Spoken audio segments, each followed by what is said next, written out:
Hi all welcome back. അപ്പോൾ ഇന്നത്തെ എൻ്റെ പുതിയൊരു വീഡിയോയിലോട്ട് എല്ലാവർക്കും സ്വാഗതം.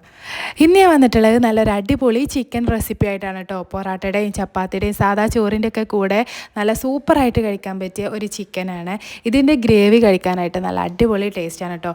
മാത്രമല്ല കുക്കിംഗ് പഠിച്ചു വരുന്നവർക്കൊക്കെ ഈസി ആയിട്ട് ഒട്ടും ഫ്ലോപ്പ് ആവാതെ ഉണ്ടാക്കാൻ പറ്റിയ ഒരു അടിപൊളി ചിക്കൻ കറിയാണ്. അപ്പോൾ എന്തായാലും എല്ലാവരും ട്രൈ ചെയ്ത് നോക്കുക. പിന്നെ വീഡിയോ സ്കിപ്പ് ചെയ്യാതെ മുഴുവനായിട്ട് കാണാം. പിന്നെ വീഡിയോ ഒക്കെ ഒന്ന് ലൈക്കും കൂടെ ചെയ്യട്ടെ. അപ്പോൾ വീഡിയോയിലോട്ട് പോവാം.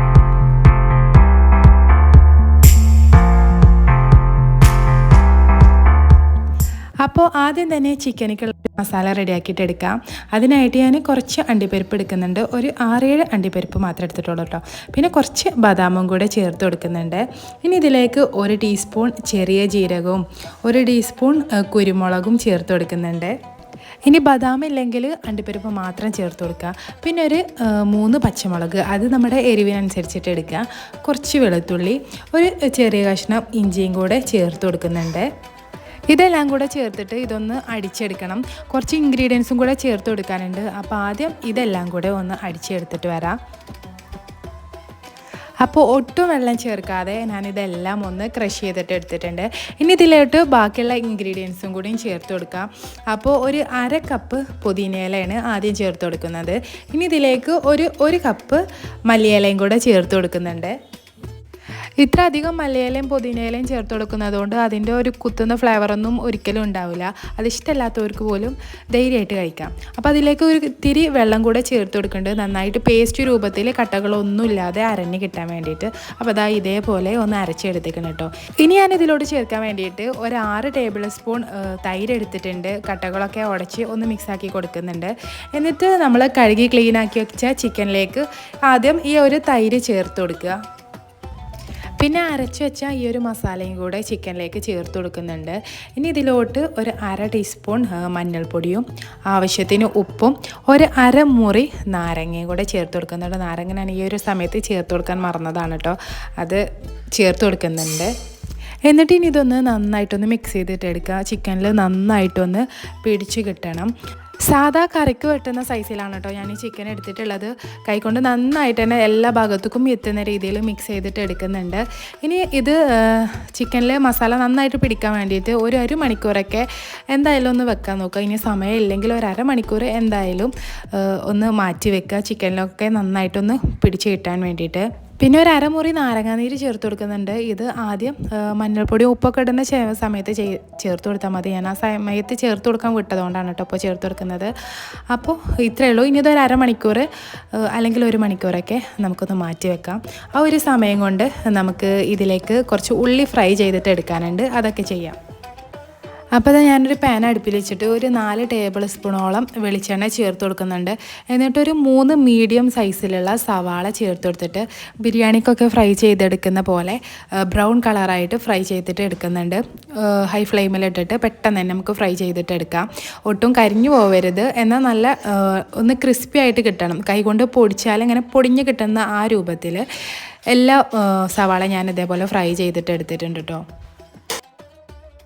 അപ്പോൾ ഇനി സവാള കോരി മാറ്റിയതിന് ശേഷം അതേ വെളിച്ചെണ്ണയിലേക്ക് തന്നെ നമ്മൾ ചിക്കനും കൂടെ ഇതേപോലെ ചേർത്ത് കൊടുക്കുന്നുണ്ട്. ചിക്കൻ മാത്രം ചേർത്ത് കൊടുത്താൽ മതി, മസാല നമുക്ക് പിന്നീട് ചേർത്ത് കൊടുക്കാം. എന്നിട്ട് ഓരോ സൈഡും ഒരു 2 മിനിറ്റ് വീതം ഒന്ന് ഫ്രൈ ആക്കിയിട്ട് എടുക്കുന്നുണ്ട്. പിന്നെ നിങ്ങൾ വീഡിയോ കണ്ടുകൊണ്ടിരിക്കുമ്പോൾ തന്നെ ഇഷ്ടമായിട്ടുണ്ടെങ്കിൽ ലൈക്ക് ചെയ്യാൻ എന്തായാലും ഒന്ന് മറന്നു പോകരുത് കേട്ടോ. പിന്നെ ഈ ഒരു ചിക്കൻ്റെ റെസിപ്പി അത് എല്ലാവർക്കും ഒരേപോലെ ഇഷ്ടമാവുന്ന ഒന്നാണ് കേട്ടോ. ഒരു 2 മിനിറ്റൊക്കെ ആകുമ്പോഴത്തേക്കും ഓരോ സൈഡ് ഇതേപോലെ ഫ്രൈ ആയി കിട്ടും. എന്നിട്ട് പിന്നെ മറിച്ചിട്ടിട്ട് അപ്പുറത്തെ സൈഡും ഇതേപോലെ ആക്കിയെടുക്കുന്നുണ്ട്. അപ്പോൾ ഞാൻ ഒരു 2 തവണയായിട്ട് എല്ലാ ചിക്കനും ഇതേപോലെ 2 സൈഡും ഒന്ന് ഫ്രൈ ചെയ്തിട്ട് എടുത്തിട്ടുണ്ട്.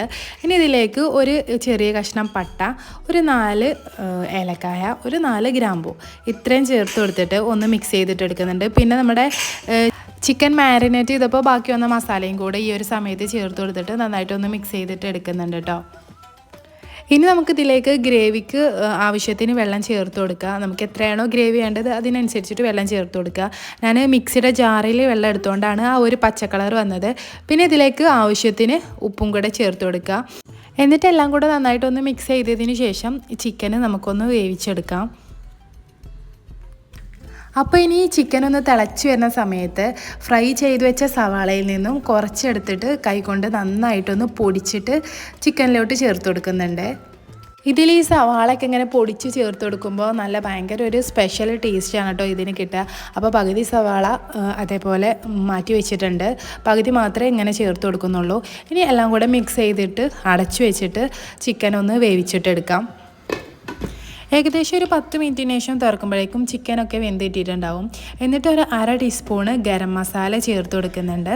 പിന്നെ നമ്മൾ ഫ്രൈ ചെയ്ത സവാളയിൽ നിന്നും പകുതി മാത്രമല്ലേ നേരത്തെ പൊടിച്ച് ചേർത്തിട്ടുള്ളൂ, ബാക്കി പകുതി ഇതാ ഈ ഒരു സമയത്ത് ഇതേപോലെ ചേർത്ത് കൊടുത്തിട്ട് ഒന്ന് ഇളക്കുന്നുണ്ട്. ഞാനിപ്പോൾ ചെറിയൊരു ഗ്രേവിയോട് കൂടിയാണ് കേട്ടോ തയ്യാറാക്കിയിട്ടുള്ളത്. ഇതിനിടയ്ക്ക് വെച്ചിട്ട് ഈ ഉള്ളി ഇങ്ങനെ കടിക്കുമ്പോൾ നല്ലൊരു അടിപൊളി ടേസ്റ്റാണ്. അപ്പോൾ ഇത്രയും ആയി കഴിഞ്ഞാൽ പിന്നെ നമുക്ക് ഫ്ലെയിം ഓഫ് ആക്കാം. എന്തായാലും എല്ലാവരും ഒന്ന് ട്രൈ ചെയ്ത് നോക്കുക കേട്ടോ. വളരെ സിമ്പിളാണ്. നമ്മൾ എടുക്കുന്ന ചിക്കനനുസരിച്ചിട്ട് പുതിനയിലയും മല്ലിയിലയൊക്കെ ചേർത്ത് കൊടുക്കുക. നമുക്ക് വേണ്ട ഗ്രേവിക്ക് അനുസരിച്ചിട്ട് വെള്ളം കൂടെ ചേർത്ത് കൊടുക്കുക. അപ്പോൾ കുക്കിംഗ് പഠിച്ചു വരുന്നവർക്കൊക്കെ ധൈര്യമായിട്ട് ഉണ്ടാക്കാൻ പറ്റിയ നല്ല അടിപൊളി ചിക്കൻ്റെ റെസിപ്പിയാണ്. ചോറിൻ്റെയും ചപ്പാത്തിൻ്റെ ഒക്കെ കൂടെ കഴിക്കാനായിട്ട് നല്ല ടേസ്റ്റിയാണ്. അപ്പോൾ എന്തായാലും ട്രൈ ചെയ്ത് നോക്കുക. പിന്നെ നിങ്ങളുടെ അഭിപ്രായങ്ങളൊക്കെ കമൻറ്റിലൂടെ പറയുക. വീഡിയോ ഇഷ്ടമായിട്ടുണ്ടെങ്കിൽ ലൈക്ക് ചെയ്യാൻ മറക്കരുത് കേട്ടോ. പിന്നെ ചാനൽ ആദ്യമായിട്ട് കാണുകയാണെങ്കിൽ എന്തായാലും ഒന്ന് സബ്സ്ക്രൈബ് ചെയ്ത് സപ്പോർട്ടും കൂടെ ചെയ്യുക. ഫ്രണ്ട്സിനും ഫാമിലിക്കൊക്കെ വീഡിയോ ഷെയർ ചെയ്തെടുക്കട്ടോ. അപ്പോൾ ഇത്രയുള്ളൂ. നല്ല അടിപൊളി നല്ലൊരു വീഡിയോ ആയിട്ട് ഇനി നെക്സ്റ്റ് പെട്ടെന്ന് വരാം.